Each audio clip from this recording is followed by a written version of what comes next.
Hi everyone, welcome back. Let's dive into today's story. In their quiet suburban neighborhood of Chicago, Luke, 40M, and Jenna, 39F, had spent nearly 2 decades crafting what most considered a perfect family life. High school sweethearts, they had been married for 17 years and were proud parents to 3 daughters, Haley, 15, Emma, 13, and Grace, 11. From the outside, their lives seemed idyllic, filled with family game nights, weekend soccer tournaments, and summer trips to the lake house. But all of that came crashing down on one fateful evening. Jenna came home late from work, her face pale and drawn. Luke, sitting at the kitchen counter finishing some emails, noticed her immediately. She barely looked at him as she walked past, heading straight upstairs. "Jenna?" Luke called after her. "Everything okay?" No response. Curious and concerned, Luke followed her upstairs and found her in their bedroom, hastily packing an overnight bag. "Where are you going?" he asked, his voice tinged with confusion and worry.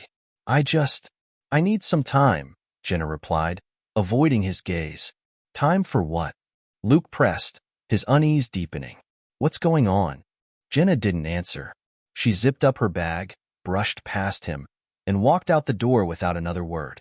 Luke stood frozen, his mind racing. Downstairs, Haley confronted him. "Dad, where's Mom going?" she asked, her voice trembling.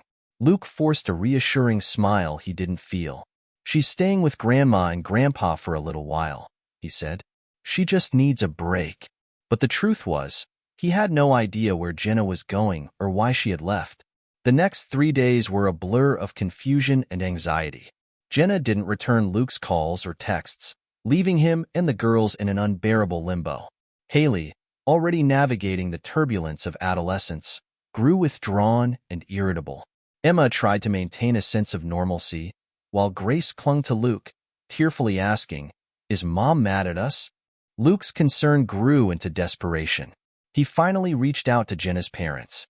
Her mother's voice was cautious when she answered the phone. "She's here with us," her mother said.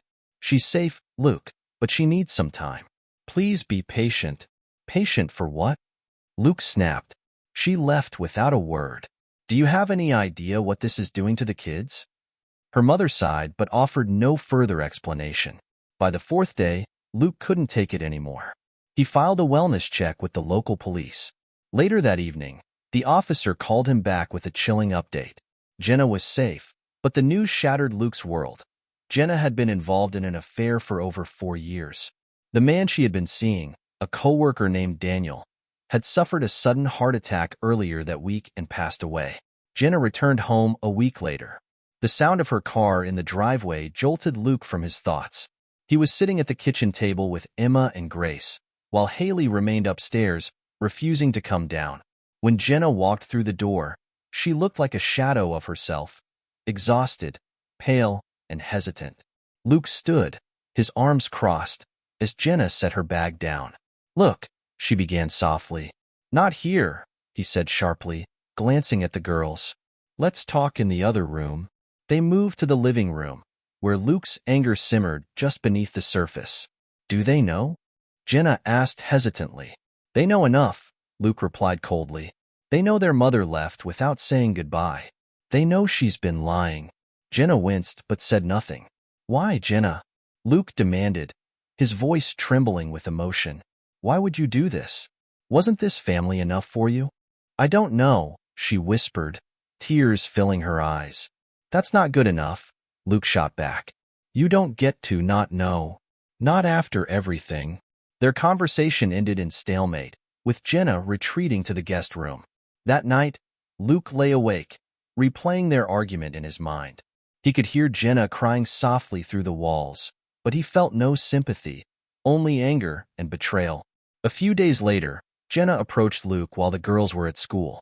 "We need to talk," she said, her voice trembling. Luke reluctantly agreed, and they sat in the car parked in the driveway. "I owe you the truth," Jenna began. "Damn right, you do," Luke muttered, his arms crossed. Jenna took a deep breath and began her confession. She explained how her affair with Daniel started, innocently at first, during after-work meetings and shared projects. Over time, their connection deepened. During the pandemic, everything felt stagnant, she admitted. I felt invisible at home, like I was just a mom, a wife. But with Daniel, I felt alive. Her words were like daggers, each one cutting deeper than the last. Jenna described how the affair escalated, becoming physical just before the lockdowns. She claimed to have ended it out of guilt, but admitted that she couldn't resist when Daniel reached out again. "Did you love him?" Luke asked, his voice trembling. Jenna hesitated, then nodded. "I thought I did," she said softly, "but it wasn't real. It was a fantasy." Luke shook his head, unable to look at her. "And what about us?" he asked bitterly. "Did you ever love me? Or was that a fantasy too?" Jenna broke down, sobbing uncontrollably. "I did love you, Luke. I still do. I know I've ruined everything, but I'll do anything, to make it right." Luke didn't respond. He couldn't. The days that followed were a blur of legal consultations and therapy appointments. Luke filed for divorce, determined to protect his daughters from further pain. Jenna moved in with her sister, leaving Luke to navigate the chaos of single parenthood. Haley refused to speak to her mother, her anger simmering just beneath the surface. Emma tried to maintain a facade of normalcy, while Grace clung to Luke, seeking comfort and reassurance. Luke threw himself into being there for his daughters, even as he grappled with his own heartbreak. Therapy became a lifeline, helping him process the betrayal and rebuild his sense of self. Jenna, meanwhile, tried to make amends, sending texts and leaving voicemails apologizing profusely. But Luke couldn't forgive her. Not yet, and maybe not ever. One evening, as Luke sat on the porch watching the sunset with Haley, Emma, and Grace, he felt a glimmer of hope. They were still a family, even if fractured. Jenna's betrayal had broken him, but it hadn't destroyed him. And as the sun dipped below the horizon, Luke knew he would find a way to move forward, for himself and his daughters. Months passed, and life began to settle into a new rhythm. Luke focused entirely on his daughters, ensuring they felt supported and loved. The girls, too, found ways to adapt to their new reality. Haley threw herself into her studies and soccer practices, using her achievements as a means of escape. Emma, ever the peacemaker, tried to maintain some semblance of harmony within the family. Grace, the youngest, asked questions about her mother that Luke struggled to answer. One evening, Grace curled up beside Luke on the couch. "Dad, do you still love Mom?" she asked innocently. Luke paused, his heart aching. "I'll always care about your mom, Gracie," he said gently. "But sometimes, people make choices that hurt the ones they love. It doesn't mean they don't love you or your sisters." Grace nodded thoughtfully, her small hand clutching his. "Do you think she'll come back?" "She'll always be your mom," Luke replied. "And no matter what happens, we'll be okay." As time passed, Jenna's attempts to reconcile with the girls continued. Haley remained resistant, her anger simmering just below the surface. Emma, though cautious, started responding to her mother's texts.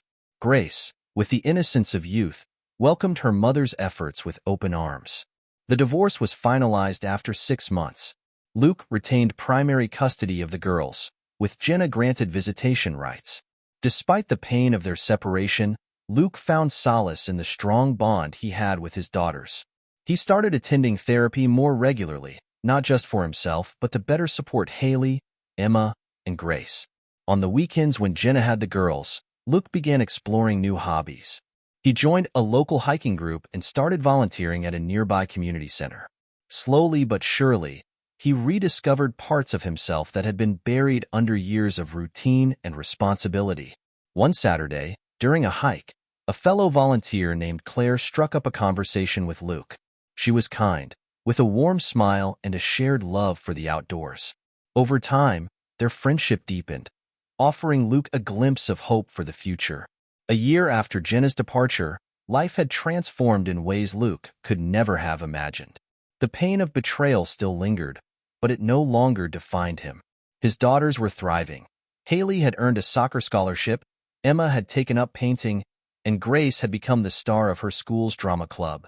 One evening, as the family gathered around a fire pit in their backyard, Haley turned to Luke. "You know, Dad, we're going to be okay," she said, a rare smile breaking across her face. Luke wrapped an arm around her shoulders. Yeah, Hales. We are. As the fire crackled and the stars twinkled above, Luke realized something profound.